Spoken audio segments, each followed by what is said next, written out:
नमस्कार. 24 डिसेंबर 2023 रोजी साने गुरुजींचं 125वे जयंती वर्ष सुरू झालंय.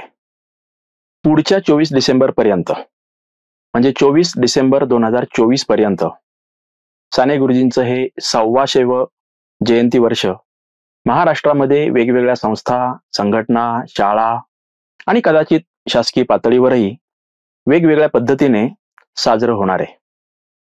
साहजिकच साधना साप्ताहिक जे 75 वर्षांपूर्वी साने गुरुजींनी सुरू केलं आणि अर्थातच त्याबरोबरच साधना प्रकाशनही त्यांच्याच काळात सुरू झालं. या दोन्हीच्या वतीने अनेक प्रकारचे कार्यक्रम आणि उपक्रम आम्ही राबवणार आहोत. मात्र एक गोष्ट लक्षात घेतली पाहिजे की साने गुरुजींच्या 125 वर्षापैकी साधारणतः 100 वर्ष साने गुरुजी एका अर्थाने जिवंत आहेत असं आपल्या लक्षात येतं. त्यांना लौकिक अर्थाने जरी फक्त 50 वर्षांचं आयुष्य लाभलं 1899 ते 1950, तरीही पुढची 75 वर्ष साने गुरुजी जणू काही जिवंत आहेत, आपल्यामध्ये आहेत. अशाच प्रकारे महाराष्ट्रामध्ये खूप मोठ्या प्रमाणात वातावरण राहिलेलं आपल्याला दिसतं. त्यातही आणखी विशेष आहे की गुरुजींना फक्त 25 वर्षांचं सार्वजनिक आयुष्य मिळालं. म्हणजे 1924 पासून पुढची साधारणतः 25 वर्ष. त्यामध्ये काय काय आहे? साहजिकच स्वातंत्र्य लढ्यातील नेते, कार्यकर्ते, शिक्षक, त्यानंतर चळवळी आणि आंदोलन करणारे सामाजिक कार्यकर्ते, पंढरपूर मंदिर प्रवेश लढा असेल, शेतकऱ्यांसाठी केलेली आंदोलनं असतील, कामगारांसाठी केलेले आंदोलन असतील, विद्यार्थी आणि शिक्षकांचे प्रश्न लावून धरलेले असेल. मात्र हे सर्व आपण तूर्त बाजूला ठेवून फक्त त्यांच्या लेखक असण्याचा आपण जर विचार केला तरीही आपण अचंबित होतो. 25 वर्षामध्ये गुरुजींनी लहान मोठी अशी 125 पेक्षा अधिक पुस्तकं लिहिलीत. लहान म्हणजे अगदीच 30, 40, 50 पानांची आणि मोठी म्हणजे अगदी 400, 500 पानांची. अर्थातच त्यातली अर्ध्याहून अधिक पुस्तकं ही अनुवादित स्वरूपाची किंवा रूपांतरित आहेत आणि अर्धी पुस्तकं स्वतंत्र म्हणावीत, अनुभवावर आधारित म्हणावीत अशी आहेत. आणि कितीही बारकाईने पाहिलं तरी असं लक्षात येतं की यातली साधारणतः 50 पुस्तकं तरी अशी आहेत की जी मागची 75 वर्ष महाराष्ट्राच्या कानाकोपऱ्यात वेगवेगळ्या स्तरातील लोक वाचत आलेत. आणखी पुढचा काळ जर पाहिला, खूप जग बदलतंय, वेगाने बदलतंय, आधुनिकीकरण होतंय. हे सगळं जरी खरं असलं तरीही मला स्वतःला गुरुजींच्या सगळ्या साहित्यावर नजर टाकल्यावर असं वाटतं की आणखी पुढची 50 वर्ष तरी साने गुरुजींची कमीत कमी 50 पुस्तकं पुन्हा पुन्हा वाचली जाणार आहेत, रिप्रिंट होत राहणार आहेत. आजही मराठीतल्या बेस्ट सेलर लेखकांच्या मध्ये साने गुरुजींचा समावेश निश्चितच होतो. 2010ला साने गुरुजींच्या पुस्तकांचे कॉपीराइट्स मुक्त झाले आणि त्यानंतर इतक्या वेगवेगळ्या प्रकाशकांनी इतकी वेगवेगळी पुस्तकं काढलीत आणि कोणत्याही पुस्तक प्रदर्शनामध्ये, साहित्य संमेलनामध्ये, पुस्तकांच्या दुकानामध्ये गुरुजींच्या पुस्तकाला मागणी आहेच आहे असं आपल्याला दिसतं. याचं कारण काय? गुरुजींच्या लेखनाबद्दल कोणाला खूप सरळ, साधं, बाळबोध असंही वाटत असेल, कोणाला ते भाबडं वाटत असेल. मात्र गुरुजींच्या लेखनामुळेच क्रांतिकारक पेटलेले आहेत, तुरुंगवास सहन करायला तयार झालेले आहेत. गुरुजींच्या लेखनाच्या बळावरच कित्येक तरुणांनी स्वातंत्र्यपूर्व काळात आणि स्वातंत्र्यानंतरच्या काळातही देशासाठी आपल्या आयुष्याचं योगदान द्यायचं ठरवलेलं आहे. तर याचं कारण आपल्याला असं दिसतं की गुरुजींच्या लेखनामध्ये, त्यांच्या भाषेमध्ये आणि त्यांच्या अर्थातच प्रत्येक कृतीमध्ये मानवी मूल्य जी आहेत, अतिशय मूलभूत म्हणावी अशी, ज्याच्यातली बरीचशी मूल्य ही शाश्वत असतात. काळ बदलतो त्याप्रमाणे मूल्य बदलतात हे खरं आहे, मात्र काही मूल्य ही शाश्वत असतात आणि ती शाश्वत मूल्यांचं प्रतिबिंब गुरुजींच्या साहित्यामध्ये दिसतं. म्हणून त्यांच्या हयातीमध्ये साधारणतः 25 वर्ष आणि त्यांच्या मृत्यूनंतर 75 वर्ष त्यांचं साहित्य टिकून राहिलंय आणि त्याच बळावर मला स्वतःला असं वाटतं की पुढची 50 वर्ष हे साहित्य निश्चितच टिकून राहील. आता गंमत बघा, गुरुजींचं पहिलं पुस्तक जे आलंय ते आलंय 1925च्या फेब्रुवारी महिन्यात. म्हणजे 2024च्या फेब्रुवारीला आता त्याला 99 वर्ष पूर्ण होतील. पहिलं पुस्तक गुरुजींनी कोणतं लिहिलं ते आहे नामदार गोपाळकृष्ण गोखले. त्यावेळी गुरुजी 24-25 वर्षांचे होते. गोपाळकृष्ण गोखलेंचा मृत्यू 1915ला झाला आणि 1925ला गोपाळकृष्ण गोखलेंच्यावर चरित्र लेखनाची स्पर्धा ही मुंबई विद्यापीठाने जाहीर केलेली होती आणि गुरुजी त्यावेळी नुकतेच MA झालेले होते किंवा अंतिम त्यांचा कालखंड चाललेला होता MAचा. दत्तो वामन पोद्दार जे SP कॉलेजमध्ये त्यावेळी त्यांचे शिक्षक होते, त्या दत्तो वामन पोद्दारांच्या सूचनेमुळे किंवा स्वतःला यांना उर्मी आली म्हणून, परंतु गोपाळकृष्ण गोखलेंच्यावर त्यावेळी त्यांनी जवळपास 350 पानांचं पुस्तक लिहिलेलं आहे. गोपाळकृष्ण गोखलेंचा मृत्यू होऊन 10 वर्ष पूर्ण होत होती तेव्हा ते लिहिलं गेलेलं पुस्तक आहे. तोपर्यंत गोखलेंच्यावर मराठीमध्ये समग्र म्हणावं असं एकही चरित्र उपलब्ध झालेलं नव्हतं.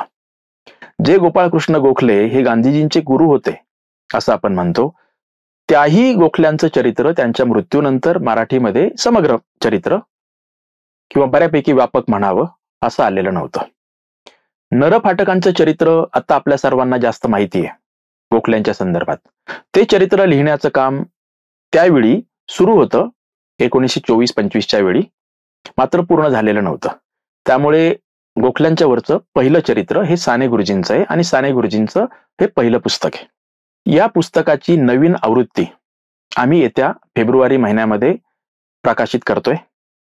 विशेष असं आहे की या 350 पानांच्या पुस्तकामध्ये गुरुजींनी जे काही लिहिलंय त्याच्यामध्ये काही मर्यादा स्वाभाविकच असणार. त्यावेळी त्यांना जी अभ्यासाची साधनं मिळाली असतील ती कमी असतील, परंतु तरीही सर्वंट्स ऑफ इंडिया सोसायटीच्या लायब्ररीत बसून, म्हणजे आता जिथे गोखले इन्स्टिट्यूट आहे त्या परिसरामध्ये गुरुजींनी अभ्यास करून ते पुस्तक लिहिलंय. त्या पहिल्या चरित्राचं मोल निश्चितच खूप वेगळं आहे. त्या पहिल्या पुस्तकामुळे गुरुजींना जो आत्मविश्वास आला असेल तो कमालीचा असणार असं आता आपल्याला मागे वळून पाहताना दिसतं.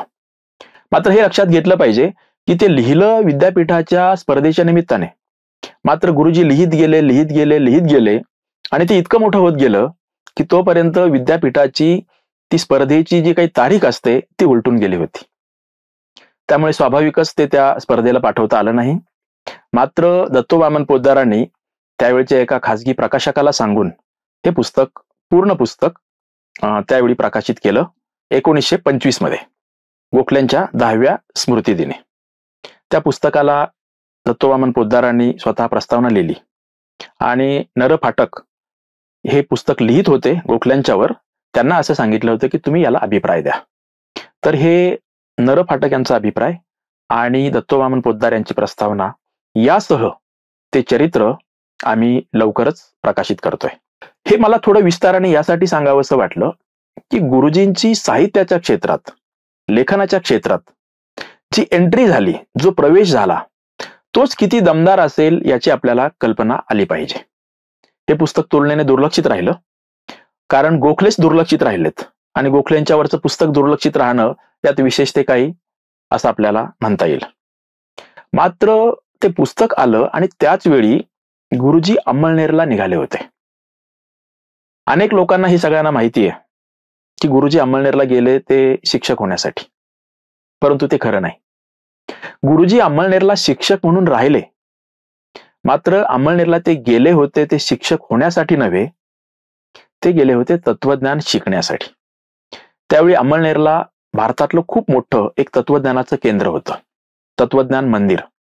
अंमळनेरचे प्रताप शेठ हे मोठे उद्योजक होते, त्यांच्या प्रयत्नातून ते केंद्र उभारलं गेलं होतं आणि त्या तत्वज्ञान मंदिरामध्ये भारतातल्या वेगवेगळ्या राज्यातून आणि भारताच्या आसपासच्या काही देशातूनही, नेपाळ असेल, भूतान असेल, म्यानमार असेल, श्रीलंका असेल, या वेगवेगळ्या देशातूनही तिथे अभ्यासक आलेले होते आणि भारतातल्या वेगवेगळ्या राज्यातून तर आलेलेच होते.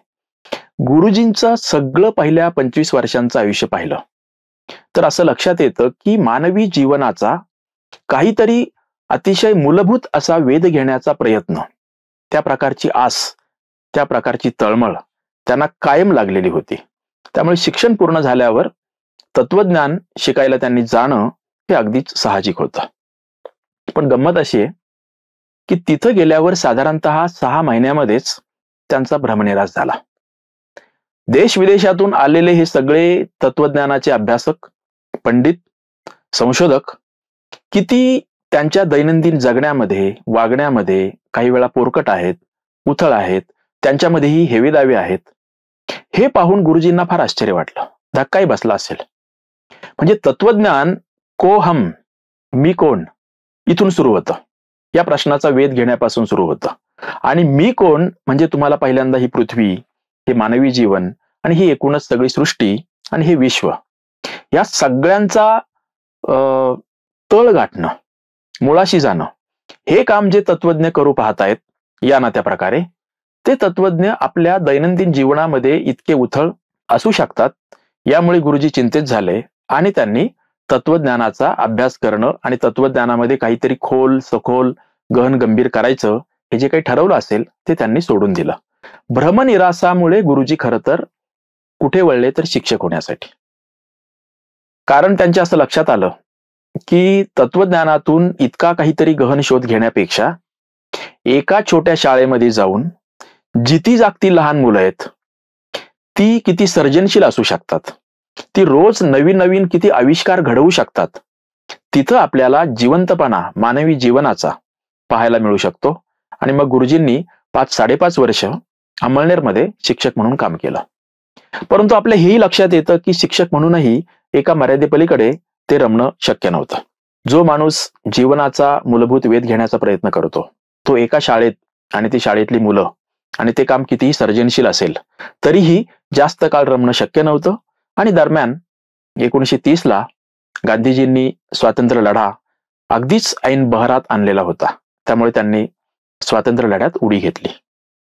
मात्र त्या अमळनेरच्या कालखंडाचा गुरुजींच्या वरचा असलेला प्रभाव, जरी तत्वज्ञानापासून ते दूर गेले शिकण्यापासून, तरी तत्वज्ञानाचं आकर्षण मात्र त्यांचं कधी संपलेलं नव्हतं. आणि बहुधा त्याच काळात 1927-28ला म्हणजे गुरुजी अमळनेरला असतानाच विल ड्युरांट या अमेरिकन लेखकाचं द स्टोरी ऑफ फिलॉसॉफी या नावाचं पुस्तक आलं होतं. आणि त्याच्यामध्ये जे पाश्चात्य तत्वज्ञ आहेत, अगदीच सॉक्रेटिस, प्लेटो, अरिस्टॉटल इथपासून ते स्पिनोझापर्यंत आणि आणखी 10 ते 12 या सगळ्या तत्वज्ञांच्या विचारांचा वेध घेणारं, त्यांचा गाभा सांगणारं, त्यांचा आवाका सांगणारं असं जे द स्टोरी ऑफ फिलॉसॉफी हे पुस्तक आहे, त्यालाही आता 90-95 वर्ष झालेत. ते आजही अतिशय लोकप्रिय मानलं जातं. त्या पुस्तकाचा अनुवाद करायचा विचार गुरुजींच्या मनात 1927-28 पासून असणार हे उघड आहे. त्याबद्दल तपशील आपल्या हाती लागत नाहीत. मात्र साधारणतः त्यानंतर 20 वर्षांनी गुरुजींनी त्या पुस्तकाचा अनुवाद केलेला आहे. 1945च्या आसपास तुरुंगात असताना कधीतरी त्यांनी ते 450-500 पानांचं पुस्तक अनुवादित केलं. आणि ते पुस्तक मात्र त्यांच्या हयातीत प्रकाशित नाही झालं. कारण पाश्चात्य तत्वज्ञान, त्याच्यातल्या अनेक संज्ञा, संकल्पना गुरुजींनी बहुतेक त्यांचं सगळं लेखन जे केलंय ते एकटाकी केलेलं आहे. आणि बहुतेक त्यातल्या लेखनावर त्यांना पुन्हा संस्करण करण्याची गरज फारशी वाटली नसावी. मात्र द स्टोरी ऑफ फिलॉसॉफी बद्दल तसं नव्हतं. आणि म्हणून त्यांनी त्याच्यावर आणखी एक हात फिरवायला पाहिजे म्हणून ते पुस्तक प्रकाशित केलं नाही. आणि अर्थातच त्यांच्या मृत्यूनंतरही त्यांच्या अनेक चाहत्यांच्या मध्ये ही अशी एक मतभिन्नता होती. काहींना वाटत होतं की गुरुजींचं ते जे काही बाड आहे, हस्तलिखित आहे, त्याच्यामध्ये फेरफार करावेत, दुरुस्त्या कराव्यात, सुधारणा कराव्यात आणि मग ते पब्लिश करावं. काहींना असं वाटत होतं की ते गुरुजींचं लेखन आहे, ते आहे तसं प्रकाशित करावं आणि तशी नोंद करावी की हे गुरुजींना यावर शेवटचा हात फिरवता आलेला नाही. आणि त्या एका 2 वेगवेगळ्या मतप्रवाहामुळे ते पुस्तक जवळपास पुढची 35-40 वर्ष हे अप्रकाशित राहिलं. 1994-95ला अमळनेरच्या चेतश्री प्रकाशनाने ते पुस्तक मात्र आहे तसं प्रकाशित केलं. मात्र अमळनेरचं चेतश्री प्रकाशन हे थोडं दुर्लक्षित होतं, वितरणाची यंत्रणा कमी असेल म्हणून ते पुस्तक फार मोठ्या प्रमाणात पोहोचलं नाही. आता मात्र आम्ही त्याची नवीन आवृत्ती साधना प्रकाशनाच्याकडून काढतोय. दरम्यान वर्धा प्रकाशन आणि आणखीही 1-2 प्रकाशकांनी त्याच्या आवृत्त्या काढलेल्या आहेत. ते पुस्तक उशिरा का होईना परंतु लोकांच्या पर्यंत पोहोचलेलं आहे. त्याची लोकप्रियता ही मर्यादित वर्तुळात का होईना पण बऱ्यापैकी निर्माण झालेली आहे. आम्ही हे पुस्तक करत असताना असा विचार आहे की विल ड्युरांट कोण होता आणि हे द स्टोरी ऑफ फिलॉसॉफी हे पुस्तक काय आहे. तर ड्युरांट विषयीचा एक लेख आणि या पुस्तकाच्या विषयीचा एक लेख किंवा दोन्ही मिळून एकच लेख असं या पुस्तकामध्ये समाविष्ट करणार आहोत, ज्यामुळे गुरुजींचं ते अनुवाद आणि ते संपूर्ण विल ड्युरांटचं पुस्तक, त्याचा आशय, विषय, त्याची महानता, त्याच्या मर्यादा हे खूप चांगल्या प्रकारे अधोरेखित होईल आणि वाचकांना त्याचा विशेष फायदा होईल. तर ही गोखल्यांचं चरित्र आणि विल ड्युरांटच्या पुस्तकाचा केलेला अनुवाद ह्या दोन अतिशय महत्वाच्या पुस्तकं साधनाकडून आगामी 1 ते 1.5 महिन्यामध्ये म्हणजे फेब्रुवारीच्या आत 2024च्या आपण प्रकाशित करतोय. आणखी आपल्याला 3-4 अशी महत्वाची पुस्तकं आहेत की जी आगामी काळात आम्ही आणू इच्छितो. त्यामध्ये खूप महत्वाचा जो भाग आहे तो म्हणजे साने गुरुजींचं समग्र चरित्र. खरं तर हेही आम्ही रिप्रिंट करणार आहोत. साने गुरुजींच्या मृत्यूला 25 वर्ष पूर्ण झाली, जन्माला 75 वर्ष पूर्ण झाली, तेव्हा म्हणजे 1975 मध्ये राजा मंगळवेढेकर यांनी साने गुरुजी जीवनगाथा या नावाचं समग्र चरित्र लिहिलेलं होतं. त्यावेळी गुरुजींना पाहिलेले, त्यांच्याबरोबर वावरलेले अनेक लोक हयात होते. त्यामुळे राजा मंगळवेढेकर हे स्वतः गुरुजींच्या धडपडणाऱ्या मुलांच्या पैकीच. मंगळवेढेकरांनी त्यावेळी अनेक लोकांना पत्र पाठवली, डायऱ्या मागवल्या, पत्रव्यवहार मागितला, आठवणी घेतल्या, मुलाखती घेतल्या, खूप वेगवेगळी त्यावेळची वृत्तपत्र असतील, नियतकालिका असतील ती सगळी पाहिली, फोटोग्राफ्स मागितले आणि त्या सगळ्यांचा एकत्रित विचार करून, अभ्यास करून 1975ला साने गुरुजी जीवनगाथा हे जवळपास 700-750 पानांचं पुस्तक प्रकाशित केलं. साधना प्रकाशनाकडूनच ते आलं. त्यानंतर 25 वर्षांनी त्याची सुधारित आवृत्ती आली. म्हणजे साने गुरुजींचं जन्मशताब्दी वर्ष आलं 1999-2000 मध्ये, तेव्हा त्याची दुसरी सुधारित आवृत्ती आली. ते पुस्तकही 10 ते 12 वर्ष उपलब्ध होतं. खूप वेगवेगळ्या प्रकारे ते स्वीकारलं जात होतं. मात्र मागची 8 ते 10 वर्ष ते पुस्तक उपलब्ध नव्हतं. ते पुस्तकही आम्ही आता साधना प्रकाशनाकडून पुढच्या महिन्यामध्ये प्रकाशित करीत आहोत. गुरुजींच्या काही सामाजिक कादंबऱ्या आहेत. खरं सांगायचं तर 5 किंवा 6 सामाजिक कादंबऱ्या म्हणता येतील आणि राजकीय कादंबऱ्या 4 आहेत. तर या 10 कादंबऱ्यांचा एकत्रित स्वरूपाचा सेट हा आम्ही जून 2024 मध्ये आणायचं असा विचार आत्ताचा तरी आहे. गुरुजींच्या गोड गोष्टी त्याही 2-3 वेगवेगळ्या प्रकाशकांच्याकडून आलेल्या आहेत. मात्र त्यात काहीतरी व्हॅल्यू ऍडिशन करून आम्ही त्याची वेगळ्या प्रकारची मुखपृष्ठ करून त्याचे मागचे पुढचे संदर्भ देऊन, कारण गोड गोष्टीतली एकच गोष्ट वामन भटजींची गाय हीच गोष्ट गुरुजींनी स्वतंत्र लिहिलेली आहे. खरं तर ती त्यांच्या बालपणीच्या अनुभवातली आहे. मात्र उरलेल्या बहुतेक सर्व गोष्टी कोणत्या तरी साहित्यावर आधारित किंवा रूपांतरित किंवा कोणीतरी कायद्यांनी सांगितलेल्या किंवा पाश्चात्य एखाद्या पुस्तकातल्या किंवा नाटकाच्या वर आधारित आणि गुरुजींनी त्याला इतकं अफलातून रूपांतरित केलेलं आहे की ते गुरुजींचं ओरिजिनल पहिलंच सुरुवातीचं लेखन वाटतं. तर तेही गोड गोष्टी आम्ही आगामी वर्षभरात म्हणजे हे 125वं वर्ष संपण्याच्या आत आणणार, मात्र त्यात काहीतरी व्हॅल्यू ऍडिशन करणार आहोत. गुरुजींच्या आगामी वर्षभरात मी आता सांगितलेल्या ह्या कमीत कमी गोष्टी आहेत. कदाचित आणखी आठवणींचे संग्रह, इतर काहीतरी छोटी मोठी पुस्तकं ती येतील आणि ते आम्ही करत राहू. मागच्या 2-3 वर्षामध्ये गुरुजींची आम्ही 10-12 पुस्तकं खूप इंटरेस्टिंग पद्धतीने सादर केलीत. त्याही बद्दल थोडक्यामध्ये सांगितलं पाहिजे. अनेक लोकांना हे माहिती आहे की श्यामची आई हे महाराष्ट्रातलं मराठीतलं माइलस्टोन पुस्तक आहे. ते 1935ला आलं. आता आपण 2023-24 मध्ये आहोत. म्हणजे 88-89 वर्ष महाराष्ट्रातल्या प्रत्येक पिढीवर या ना त्या प्रकारे श्यामची आईने प्रभाव टाकलेला आहे. आम्ही श्यामची आईची आवृत्ती साधना प्रकाशनाकडून एक 4-5 वर्षापूर्वी काढली आणि तिला उत्तम प्रतिसाद मिळतोयच. मात्र श्यामची आईची एक नवीन आवृत्ती आम्ही गेल्या महिन्यामध्ये प्रकाशित केली. गेल्या महिन्यात श्यामची आई हा चित्रपट सुजय डहाके यांनी दिग्दर्शित केलेला नव्याने आलेला आहे. आचार्य यात्र्यांचा चित्रपट सर्वांना माहिती आहे. मात्र अतिशय जाणीवपूर्वक ब्लॅक अँड व्हाईट सिनेमा सुजयने केलेला आहे. गौरी देशपांडे या तरुण अभिनेत्रीने तिच्यामध्ये श्यामची आईची भूमिका केली आणि शर्व गाडगीळ त्याने छोट्या श्यामची भूमिका केली. मोठ्या श्यामची पण भूमिका ओम भूतकरने केलेली आहे. मात्र हे श्यामची आई जर लहानपणाच्या कालखंडाबद्दल असेल तर शर्व आणि अभिनेत्री गौरी देशपांडे आणि त्यांचे अन्य कलाकार ह्या सर्वांची जी चित्र आहेत किंवा फोटोग्राफ्स आहेत त्या सिनेमामधले स्टील फोटोग्राफ्स, ते आम्ही श्यामच्या आईच्या वेगवेगळ्या प्रसंगांना अनुरूप ठरतील असे फोटोग्राफ्स निवडून सचित्र अशी श्यामची आईची नवीन आवृत्ती काढली. श्यामच्या आईच्या अनेक लोकांनी अनेक आवृत्त्या काढल्यात, परंतु ही हार्डबाउंड आवृत्ती आहे.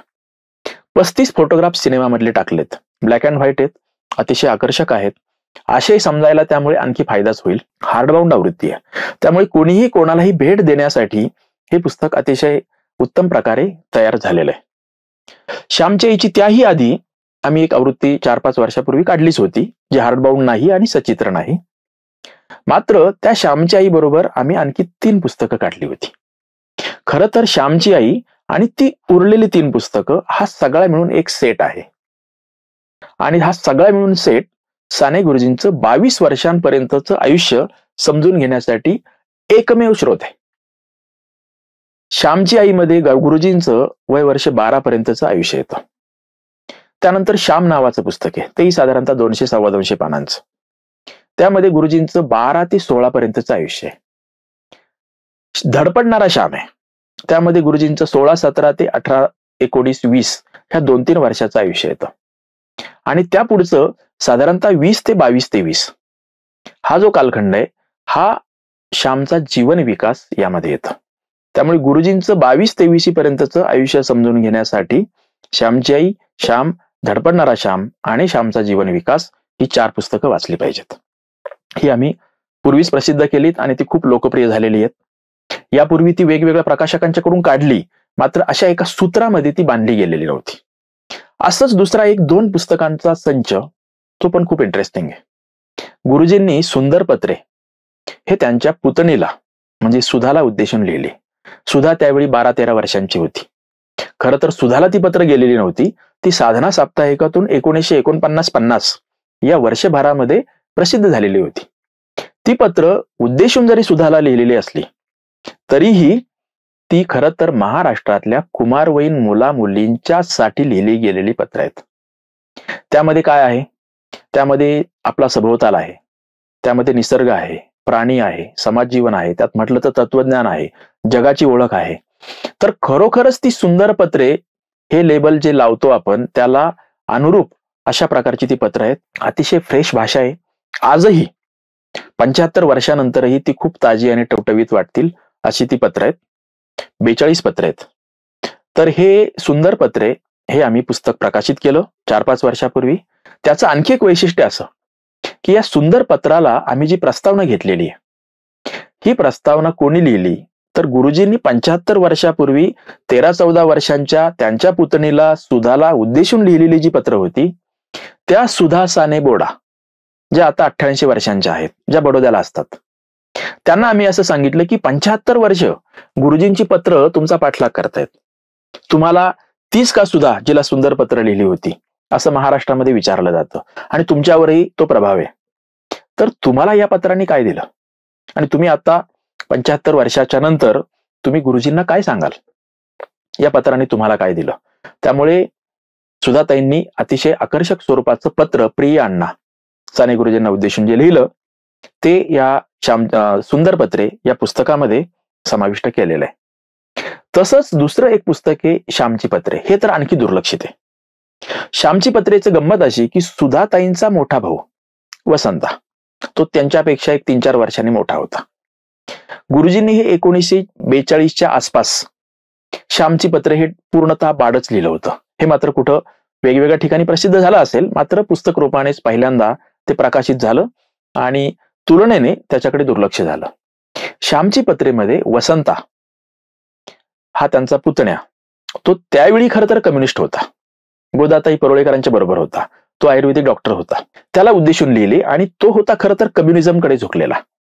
मात्र यांनी त्याच्यामध्ये वसंताला समोर असं ठेवलंय की कम्युनिस्ट नाही तर हिंदुत्ववादाकडे किंवा धर्मांधतेकडे किंवा प्रतिगामी विचाराकडे झुकलेले जे कोणी तरुण असतात त्यांना उद्देशून खरं तर ती पत्र आहेत.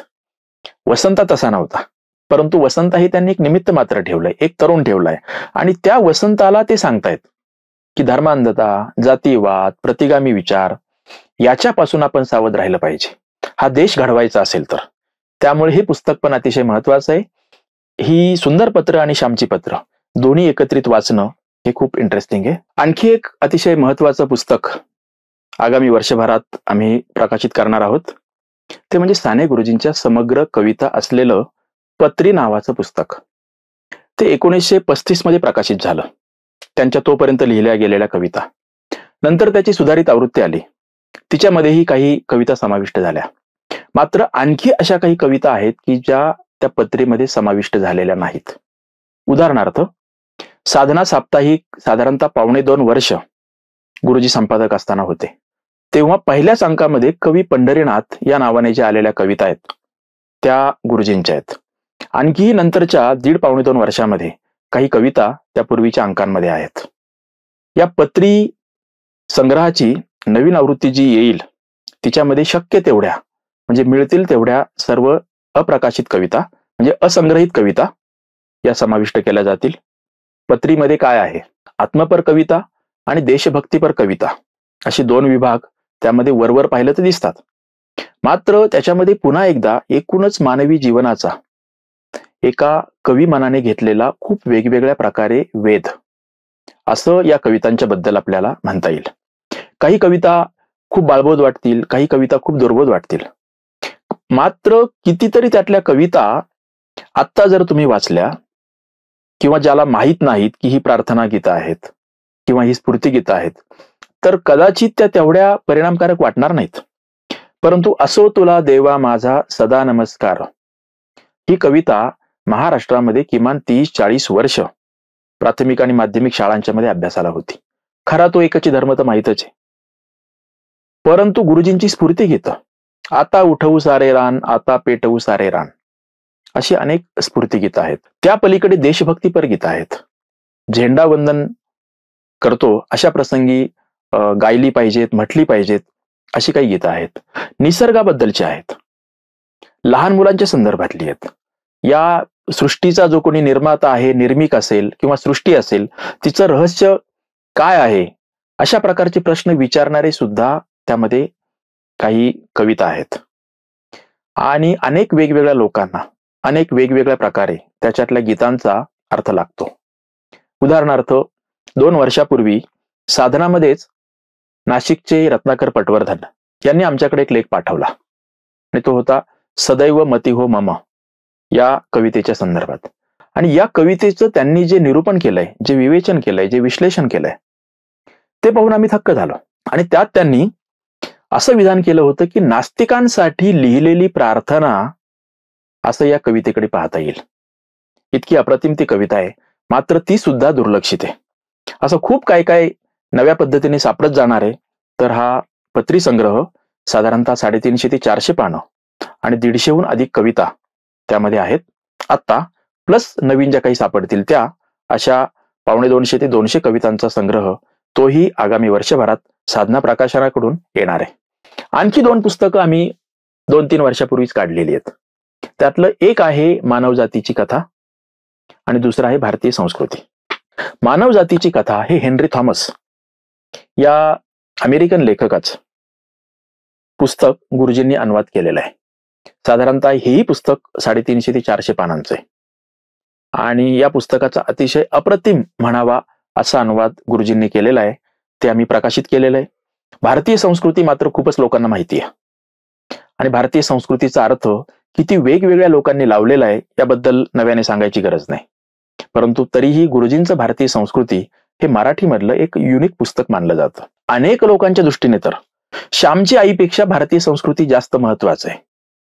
विशेषतः आजचं समाज जीवन समजून घेण्यासाठी आणि समजावून देण्यासाठी हा समाज आणि हे राष्ट्र समजून घेण्यासाठी ते फार उपयुक्त मानलं जातं. मला भारतीय संस्कृतीच्या निमित्ताने एक गोष्ट जरा जास्त प्रकर्षाने जाणवत आली आहे, विशेषतः गेल्या 3-4 वर्षात. साने गुरुजींनी इस्लामी संस्कृती पण एक पुस्तक लिहिलंय. खरं तर त्यांना 2 भाग लिहायचे होते. पहिलाच एक भाग प्रसिद्ध झाला, दुसरा काही लोक म्हणतात की झाला, काही म्हणतात झालेला नाही. मात्र मला दुसरा भाग प्रकाशित झालेला आहे असं खूप विश्वासार्ह पद्धतीने कधीही कोणाकडूनही कळलेलं नाही. कदाचित तो लिहून झालाच नसेल. मात्र इस्लामी संस्कृती भाग 1 असं सुरुवातीला लिहिलं गेलं, म्हणून लोकांना असं वाटलं की दुसरा भाग आला असेल. प्रत्यक्षात तो आलेला नाही. छोटं पुस्तक आहे ते. त्यामध्ये त्यांनी इस्लामी संस्कृती कशी असावी किंवा कशी असायला हवे अशा प्रकारचा भाव त्याच्यातून जास्त व्यक्त होतो, कशी आहे याही पेक्षा. परंतु मला असं वाटतं की इस्लामी संस्कृती या पुस्तकाला जरी काही स्थळ काळाच्या मर्यादा पडल्या असतील, तरीही गुरुजी इस्लामकडे आणि इस्लामी संस्कृतीकडे कसं पाहत होते भारतीय संस्कृतीच्या कॉन्टेक्स्टमध्ये हे समजून घेण्यासाठी तेही पुस्तक जे कोणी जाणकार आहेत, अभ्यासक आहेत, त्यांनी नजरेखालून घातलं पाहिजे. एक दुःख मला असं होतं की गुरुजींनी चीनी संस्कृती नावाचं पण एक पुस्तक लिहायला घेतलं होतं. ते मात्र कधीच प्रकाशित झालेलं नाही. 10 वर्षापूर्वी मला गुरुजींचा जो एक जुना संग्रह पाहायला मिळाला होता, जो राजा मंगळवेढेकरांच्या काळात गोळा केलेलं होती, सगळी हस्तलिखित. त्यामध्ये चीनी संस्कृतीचं बाळ, त्यांच्या हस्ताक्षरातलं साधारणतः 200-250 पानांची नोटबुक आणि त्यावरही भाग 1 असं लिहिलेलं होतं गुरुजींच्या अक्षरात. दुर्दैव असं की ते शाई पेनने लिहिलेलं होतं आणि बरीचशी पानं, त्याच्यातले काही मधले परिच्छेद, ओळी, कोपरे हे अस्पष्ट होते. मात्र गुरुजी 1950च्या पूर्वी चीनी संस्कृती समजून घेत होते. 1940च्या दरम्यान त्यांनी इस्लामी संस्कृती लिहिलं आणि 1930च्या दशकात त्यांनी भारतीय संस्कृती लिहिलं. म्हणजे साने गुरुजींसारखा माणूस स्वातंत्र्य लढ्याच्या ऐन धामधुमीमध्ये आपल्या देशबांधवांना, मराठी जनतेला भारतीय संस्कृती समजावून देतो, इस्लामी संस्कृतीची ओळख करून देतो आणि चीनी संस्कृतीचाही परिचय करून देण्याच्या मागे लागतो. हे सगळं पाहिलं तर केवळ स्वातंत्र्य मिळवणं एवढं पुरेसं नाही हे त्यातून आपल्याला पुरेपूर स्पष्ट होतं. आणि स्वातंत्र्य दृष्टीच्या टप्प्यात आलेलं असताना त्यांनी पंढरपूर मंदिर प्रवेश लढ्याला हात जो घातला 1947च्या 15 ऑगस्टच्या आधीच, तेव्हा लक्षात येतं की हा माणूस केवळ परकीय सत्तेशी लढत नव्हता, तर तो भारतातील वेगवेगळ्या ज्या सत्ता आहेत, जातीची सत्ता असेल, धर्माची असेल, आर्थिक असेल, राजकीय असेल, ह्या सत्तेच्या विरोधातही तो लढत होता. धर्माची सत्ता असेल, आणि या सर्वांच्यासाठी जनतेला तो जागृत करायचा प्रयत्न करत होता. गुरुजींचं हे सगळं आयुष्य आणि त्यांची ही सगळी पुस्तकं आणि मी आता वर्णन केलेली महत्वाची आगामी काळात येणारी 5-7 पुस्तकं आणि आलेली 10-12 पुस्तकं, ह्या 20 पुस्तकांच्या वर नजर टाकली तर असं लक्षात येतं की त्यांनी मराठी मधले तर सगळे लोक पचवलेले होतेच, वेगवेगळे प्रवाह, परंतु भारतातील वेगवेगळ्या भाषांमधील साहित्य आणि त्यातले प्रवाह हेही त्यांनी बऱ्यापैकी पचवण्याचा प्रयत्न केला होता. आणि अर्थातच पाश्चात्य तत्वज्ञानही. गुरुजींच्यावर जसा पाश्चात्य तत्वज्ञानाचा प्रभाव आहे तसा टागोरांचाही आहे. म्हणजे पूर्व आणि पश्चिम दोन्ही संस्कृती जोडणं यासाठी गुरुजींचं लेखन, गुरुजींचं भाषण, गुरुजींची विचार आणि गुरुजींची मूल्यनिष्ठा ही खूप महत्वाची आहे. आणि आता त्यांच्या आयुष्याची 125वी जयंती जर आपण समोर ठेवली तर गुरुजींच्या बद्दल खूप लोकांनी वेगवेगळी विशेषणं लावली असतील, परंतु गुरुजींनी या सगळ्या संस्कृतीचा वेध घेताना मला असं वाटतं की मानवी संस्कृतीचा वेध गुरुजींचं सर्व लेखन या ना त्या प्रकारे घेण्याचा प्रयत्न करतंय. आणि म्हणून मानवी संस्कृतीचा सर्वश्रेष्ठ मराठी प्रवक्ता कोण असा प्रश्न जर महाराष्ट्रातील जनतेला जर विचारला आणि पर्याय दिले आणि त्यामध्ये एक साने गुरुजी एक पर्याय असेल, तर मला पूर्ण खात्री आहे की मानवी संस्कृतीचा सर्वश्रेष्ठ मराठी प्रवक्ता हे विशेषण साने गुरुजींनाच लावलं जाईल, असाच बहुसंख्य जनतेचा कौल येईल. अशा या गुरुजींच्या स्मृतीला विनम्र अभिवादन.